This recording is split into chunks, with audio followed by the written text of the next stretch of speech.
Good morning, everybody. This is the live market open for June 14th. Today is Fed Day. I'm Yohay, Forex Crunch and Market Movers, doing the show as usual for FX Street. As always, we'll cover recent developments in markets, discuss charts and levels, preview the Federal Reserve, clearly the biggest event of the week, maybe of the month. Our currency of the week is pound dollar after the elections and ahead of big events, and we'll cover the week ahead and wrap up the show. As always, your questions are more than welcome. Today will be the last morning show for the time being, but I will continue with the live coverages with the FX Street team, including tonight with the Fed. Okay, so what are people talking about in markets? The mood. Jeff Sessions, the Attorney General in the United States, testified yesterday before the Senate. He, on the most important things, he remained quiet. He denied having any collusion, and it wasn't such a drama like last week. Last week, we had James Comey, the former director of the FBI, basically telling us that Trump was lying. It was very harsh testimony, but basically, good morning, guys. But basically, he didn't tell us anything we didn't know. The investigation, in the meantime, continues by the former director of the FBI, Robert Mueller, and we'll hear more about it during, I guess, the next year or so. But these things will take time. In any case, so the political drama is not moving markets too much.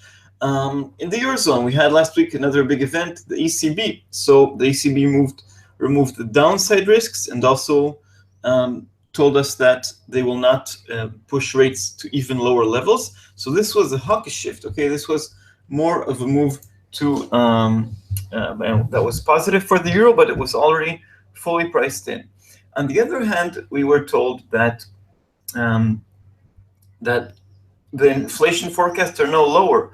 Now, a day before the event, we had these rumors telling us that inflation forecasts will be lowered to 1.5%. In reality, they were lowered to 1.3% for the next year, so it was quite depressing for the euro. And also, Draghi told us that basically nothing has changed.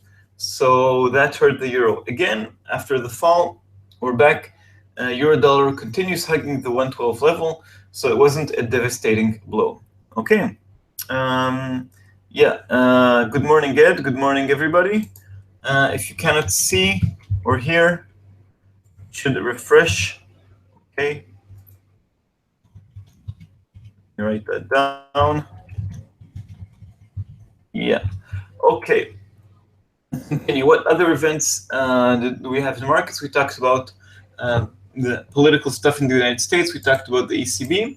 Let's move now to talking about the UK elections. We'll talk about that more in detail.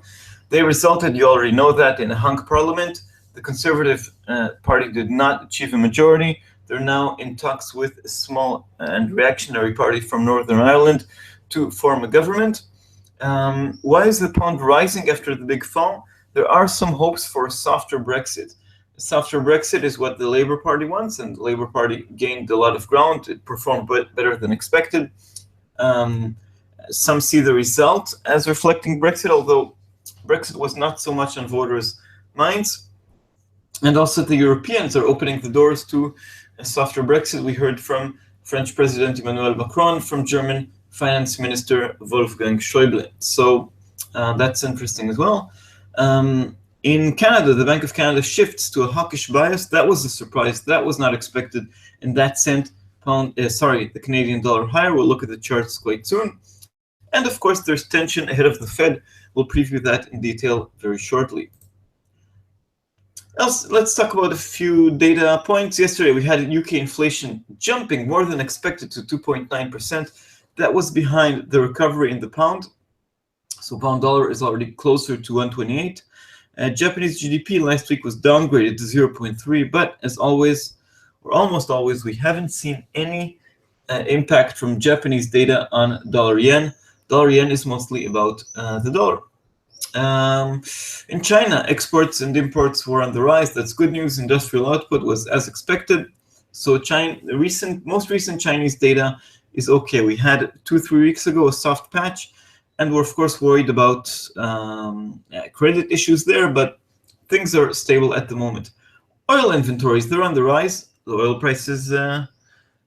prices fell, okay? Because we have too much oil sloshing around. But the Canadian dollar has other things to look at.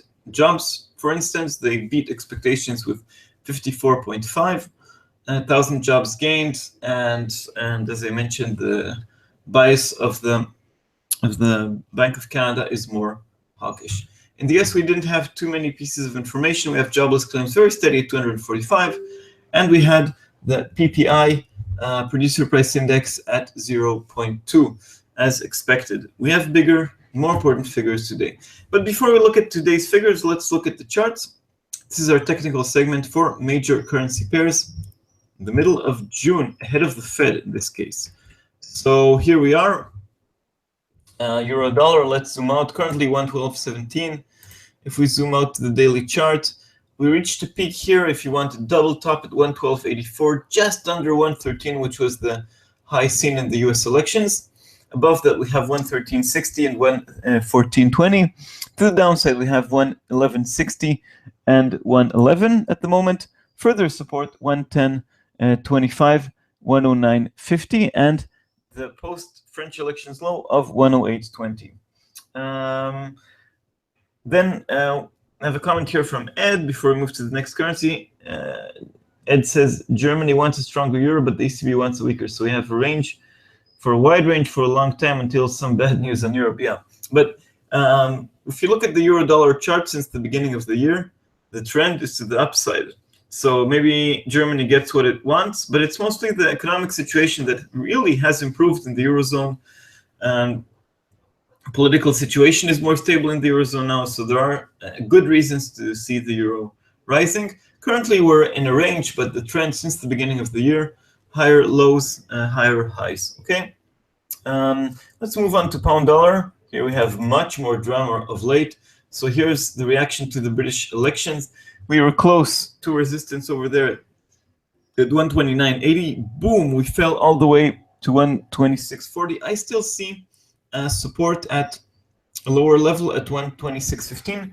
But since then, we have recovered quite a bit. In the past few days, hopes for a softer Brexit have pushed the pair higher. Currently 127.83, resistance 128.24, 129 and 129.80. The cycle high of 130.50 is the top level of resistance. To the downside, 127 is weak support.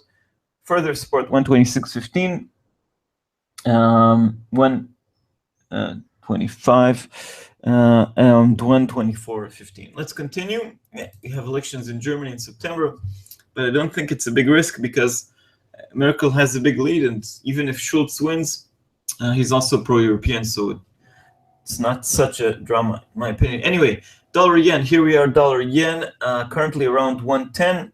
And the trend looks, well, a bit mixed. We have, well, this closing triangle. We have this wedge, higher lows, but also lower highs. Okay, so we have support there at 109.50, which was a gap line. I know we dropped below this line, but I still see it as significant. The cycle low, very strong support there at 108.10. Resistance 111.60, 112.20, and 113. All right. Dollar CAD. Look at the big fall right here. We're currently at 132.20. The fall continues. It's the fourth day in a row. The big drop came on Monday when Wilkins told us that it's time to move from very accommodative monetary policy. The situation is improving. Governor Pelosi followed through yesterday. Support awaits at 131.80. Further support 130.80, and then 130 resistance 132.65 and 133.80. High resistance 137.90. Aussie dollar. Aussie dollar is also trending a bit higher, but very, very gradually, very, very cautious. 75.60. Currently battling resistance, further resistance 76.10, followed by 77 and 77.40. Support at 75.20, 75. It's quite busy down there. 74.50, 73.75, and 73.25. And the Kiwi dollar, also rising quietly. Okay, but this is quite a trend. You have so many days of movements to the upside, and yeah, and then so all commodity currencies are currently on the rise. 72.50 is resistance, followed by 73.80. Support there at 71.25, 70.90, and 70.40. Okay, and we'll finish the majors with the Swiss franc. Swiss franc here, dollar Swiss, reflecting mostly the weakness of the US dollar. Currently 96.80, support 96.60. Further support at the round number of 96. Resistance 98.20. Remember, the Swiss National Bank intervenes in markets. Okay. So we talked about the majors. And now for a technical segment for minors, crosses. All right, so we will begin quickly with the Swiss franc. Currently 108.60, support at 108.25, 108.73, 109, and 110. Support 107.80. That's a very, very strong line, and much lower support at 106.25. Remember that the Swiss National Bank intervenes in this specific currency pair, wants to push it higher. That means there's a weaker Swiss franc. The Brexit pair, euro, pound, on the rise, on the weakness of the pound. The euro isn't moving too much. So resistance here at 88.80, followed by the round number of 90, support 87.80, further support 86.75 and 85.73. Okay, the trend is to the upside, higher highs, higher lows. The break above this line here at 87.80, which was the low back in March, that is significant. Can we move further to the upside? I'm not so sure at the moment. We have a comeback of the British pound. Euro yen, relatively stable after a big move to the upside in April and in May. So we have a double top there at 125.80. Further resistance 125, 124.50, and 123.80. Currently the range is quite narrow at the 123 handle, but if we fall under 123, we have support at 121.30, 120.50, and the round number of 120. Pound yen, roller coaster pair, the dragon, the GBP.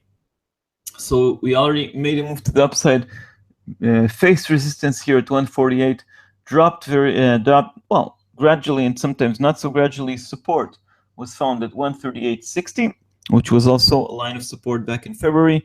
Further support 136.40 and 135.50. Resistance 142.20, 142.80, and 144.50. Okay, that's quite an interesting cross. Lots of pips to be made and to be lost here. We'll top off our crosses segment again with as usual with oil prices. Currently at 46, we drop to under the 45 handle, including today. Support at 43.70, resistance 47, 48.50, 50, and 52. There's just too much oil and it's looking a bit weak. Okay, so that concludes our segment for the crosses. And now let's continue by talking a bit quickly about the events coming up this week and then previewing the main event, the Fed, which moves everything. So today we have, well, after the show, we have the UK jobs report. As always, watch out for wages, especially as we learned that inflation is on the rise. And if wages stay behind, that means that standards of living in the UK are falling. We have then key figures from the United States. We have inflation and retail sales at the same time. This will be a fresh input for the Fed around inflation. I believe they already have the figures. And usually these numbers, retail sales, most of the UK economy is about consumption. However, because we have the Fed today, these two releases, inflation and retail sales, will probably have a limited impact. That means we might see the dollar moving quite a bit even in the immediate aftermath, but then we'll have probably a mean reversion and further tension towards the Fed. Okay, we have crude oil inventories at 2:30 GMT, as always, as every week. Important today mostly for the Canadian dollar. And the Fed decision at 6 with the press conference at 6 GMT at, I forgot to write here the hour, at a quarter to 11 GMT, we have a New Zealand GDP for those of you trading the Kiwi. Tomorrow, we'll have a reaction to the Fed. We also have a jobs report in Australia, very important if you're trading the Aussie at 1:30 GMT. The Swiss make their quarterly rate decision. They'll probably leave the deposit rate at minus 0.75 and pledge to continue intervening in the currency markets. It's not a secret, as much as needed. We have the UK retail sales report at 8:30. Let's see if Brits are buying more essentials or more non-essentials, and in general, if the rising inflation due to Brexit, due to a weaker pound, if it hurts the retail sales or not. But the main decision is the Bank of England's rate decision. It's not a super Thursday for the BOE. That means we will not have the quarterly inflation report, but we still have the decision. No changes expected in interest rates. And we have the meeting minutes. We'll probably have one member, Christine Forbes, voting once again for rate hike, contrary to her peers dissenting, because inflation is rising. But probably nothing more than that.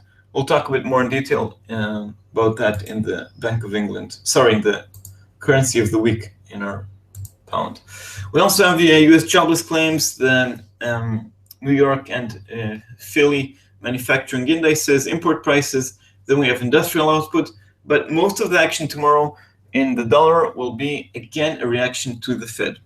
We also have the Bank of England. Once again, we have a speech by Carney at 8 GMT. It's the Mansion House. And on Friday, still lots of action. We have another rate decision, the last one for this week, by the Bank of Japan. No changes expected. Some were talking about the Bank of Japan beginning to talk about their exit strategy.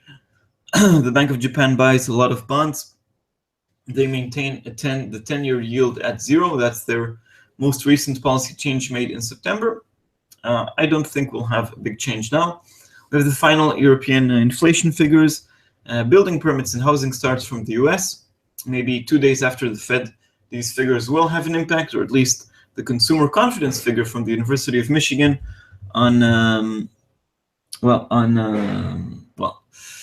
the preliminary read will be the last figure for the week, and it could have more of an impact. Okay, and now for a preview for the Fed decision in June. It's a more important decision than previous ones. Why? Well, the Fed has 8 decisions per year. 4 are accompanied with a press conference and new forecast, the famous dot plot. This is one of them. So that's more important. So we have the decision at 6 GMT. And the first question to ask is, indeed, everybody's expecting the Federal Reserve to raise rates. Why? Because they told us so, and they didn't tell us anything different. But the economy doesn't look good at all. Wages are stuck at 2.5%. Inflation, according to the Fed's figure, is at 1.5. The core PC price index. Also, the other inflation figure, the core CPI, is falling. The economy grew at only 1.2% in Q1, and Q2 growth, at the beginning expectations were a bit high, but now they're falling. So I don't think a rate hike is justified, but that's what they told us. So there is a very, very, very slim chance that they won't raise rates. In this case, the US dollar will crash. I don't think it will happen. Why? Because the Fed doesn't like to surprise markets. It likes to prepare us in advance. So if there is a hike, we should move on to the next things. If by surprise there's no hike, the dollar could crash. The second thing is the dot plot. Well, this is probably what will determine the reaction. Did the Fed lower the path for rate hikes in 2017 or 2018? Because that would be a dovish hike. That means that on one hand we have the Fed raising rates because they think the economic situation is still okay, but they'll still need more time to consider the next moves. Okay, so currently we have 3 rate hikes for 2017. That means 1 more left. If they leave it unchanged, no change in the dollar, or maybe we'll have a look into 2018. If they upgrade it to 4 rate hikes, it's of course dollar positive. I don't think it's quite likely. Or if they downgrade it, also I would say not so likely. More likely they will change it for 2018, then the dollar will fall. Afterwards, the question is, what is the tone of the statement? Okay, did the Fed is worried about the falling level of inflation, about wages that are stuck? I mean, does it acknowledge reality that the US economy is not doing so well? Then in this case, the US dollar could drop. But if once again they repeat that the weak growth was transitory, weak inflation is transitory, that means it's only temporary, the US dollar could rise. Okay, there will probably be one dovish dissent. This guy here, Neil Kashkari, he voted against the rate hike in March. He will probably repeat that also now in June. And then we have a press conference by Janet Yellen at 6:30 GMT. It'll take at least 1 hour. A more optimistic Federal Reserve by Janet Yellen, then the dollar could rise. If they're more pessimistic, if she's more pessimistic, the dollar could fall. And then we have another new thing to begin talking about. It's the balance sheet. So it's not only interest rates. I think interest rates will have a bigger impact, but we're beginning to shift away to the balance sheet. So the Fed's balance sheet is 4.5 trillion US dollars. Okay, that's a lot of money. And they maintained the same level of the balance sheet since October 2014, when they ended the QE. So for each bond that expires, they buy another one.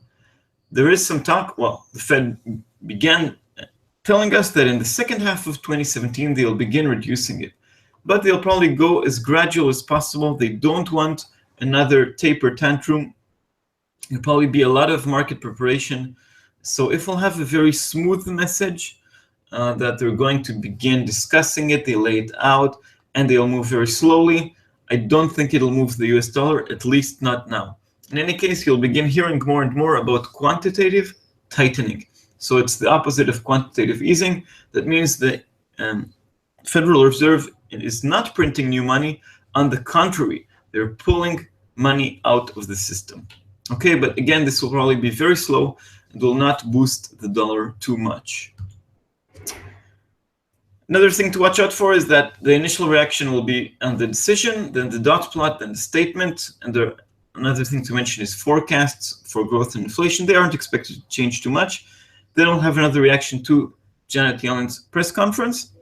But a third reaction will come at the Tokyo Open at midnight GMT, and then at the European Open at 7 GMT. So there are quite a few reactions, and this is an opportunity to invite you all to the live coverage beginning at I think 5:45 GMT with Valeria Bednarek and myself. Okay, so that's the Fed preview. And now for our currency of the week, pound dollar. God save the Queen.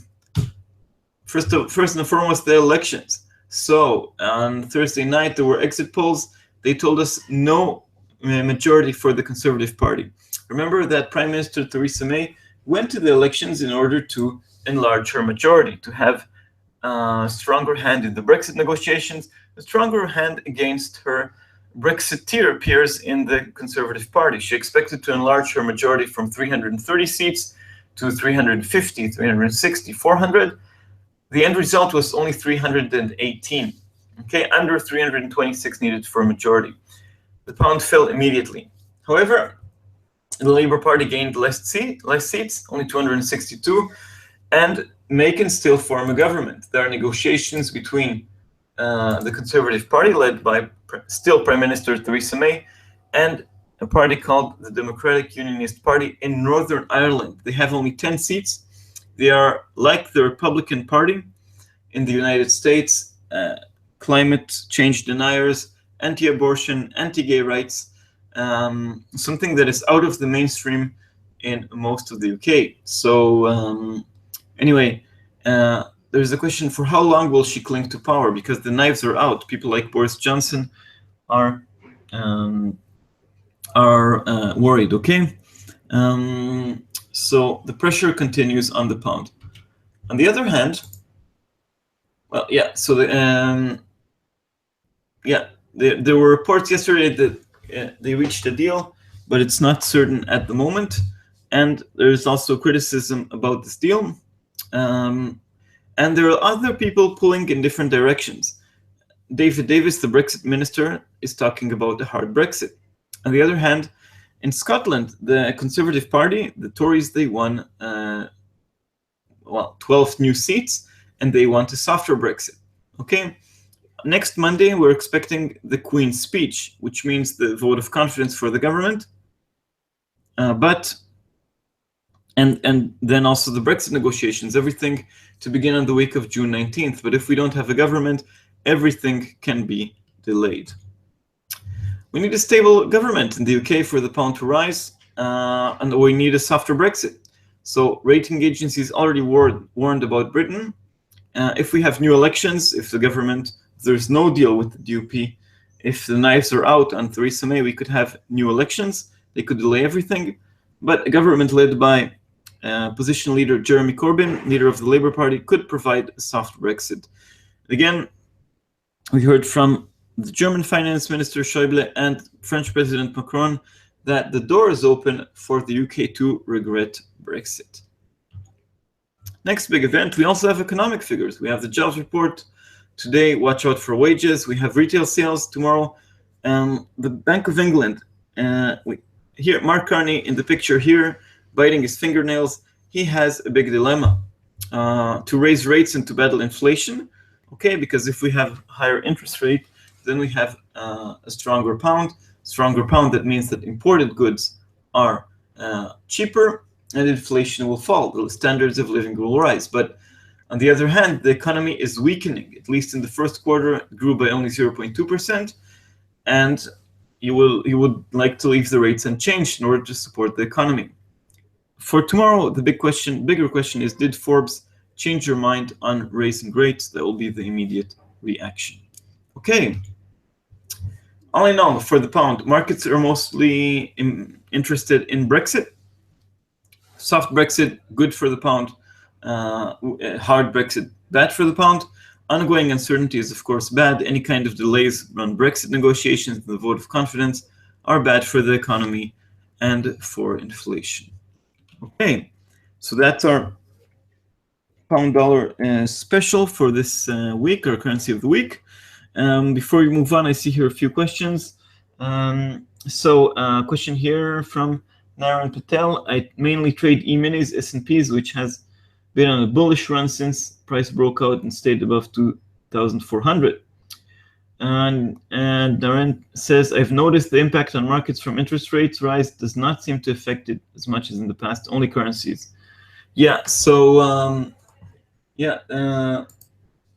stock markets, I don't follow them very closely, but they continue rising and rising. Most days in the US stock markets are very, very slow. Volatility is very low. When we heard about the reports about obstruction of justice from Trump, we had a big fall, relatively big fall in the S&P, a fall of about 1.5%, but that was very short-lived. On Friday, we had a big fall in tech stocks, in NASDAQ. I don't know how long that will continue. All in all, markets in the past used to see rate hikes as bad, okay, because investors have more incentive in not buying stocks. On the other hand, it's a sign of confidence in the US economy.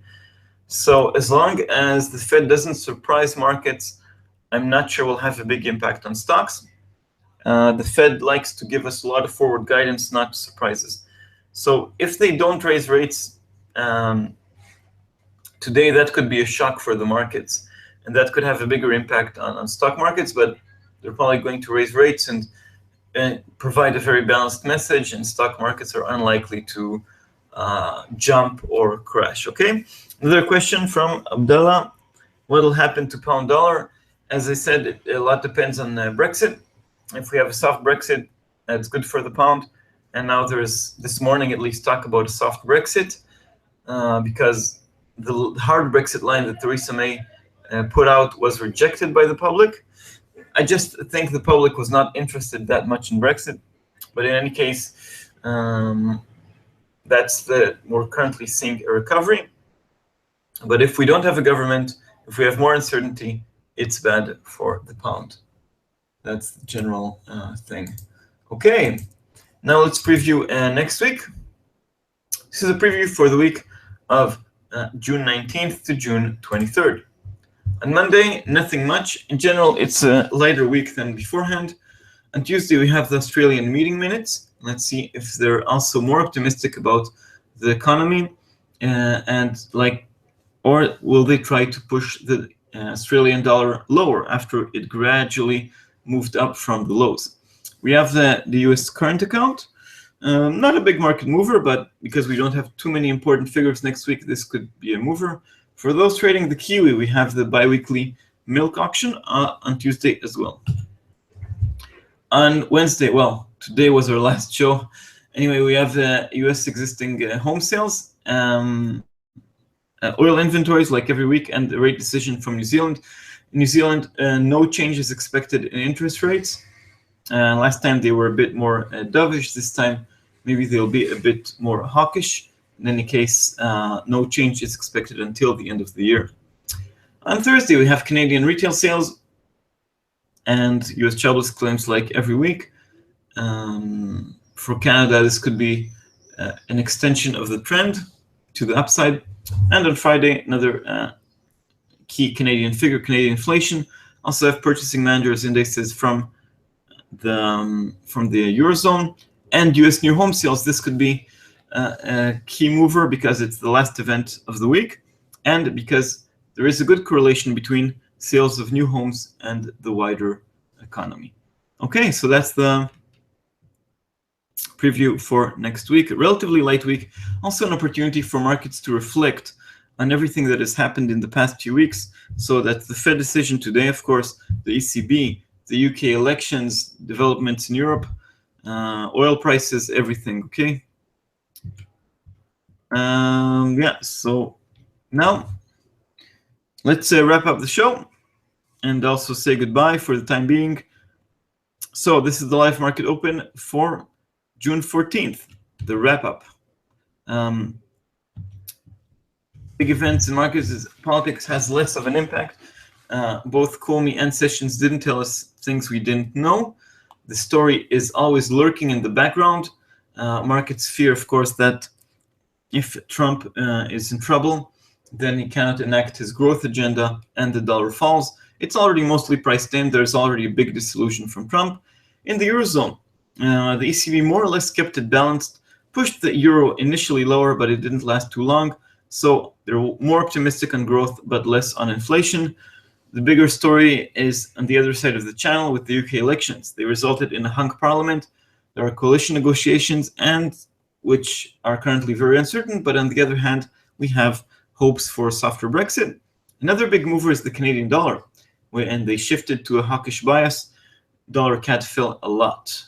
The big event for today is the Fed. We have the key things to watch out for. First and foremost, did the Fed indeed raise rates as they told us they will do? If not, the dollar crashes. But assuming we have a rate hike, the dot plot is key. Did they change the path for hikes for 2017 and 2018? Probably, maybe they'll downgrade the path, a dovish hike for 2018. When in general, are they more worried about inflation and wages? And they should be worried. Or do they say, it's nothing, we can shrug off, everything is transitory? Okay, watch out for a dovish descent by Kashkari. And watch out for a new thing on the agenda, QT, quantitative easing.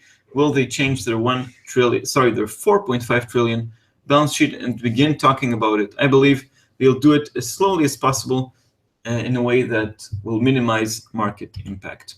Okay, in any case, the initial reaction for the Fed is not necessarily the correct one. Watch out for further developments later down the line.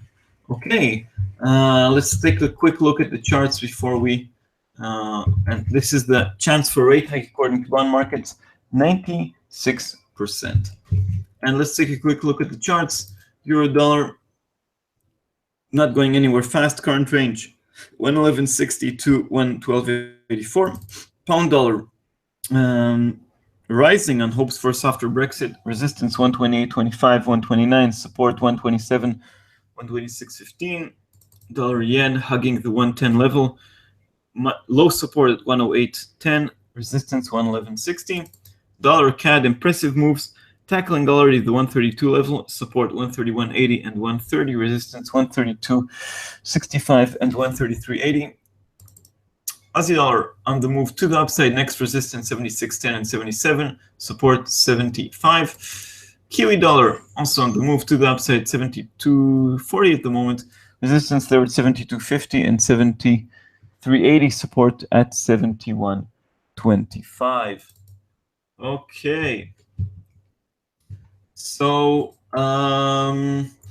yeah, so that's the end of our show for today, and that's the last show for the time being. The morning show is off. You'll still be able to see me personally in the live coverages of FX Street. We'll have live coverage of the Fed tonight, and we'll have more events later down the line, as usual, with Valeria Bednarik.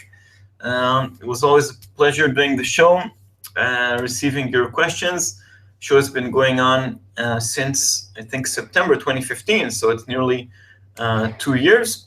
As always, you're welcome to visit FX Street. You're welcome to visit Forex Crunch. For the show from today, the clips will be available on FX Street and Forex Crunch. And see you soon. I wish everybody today and for the rest of the week and for the longer term success in your trading in markets. All the best. And see you here, there, and everywhere. So thank you, and bye-bye.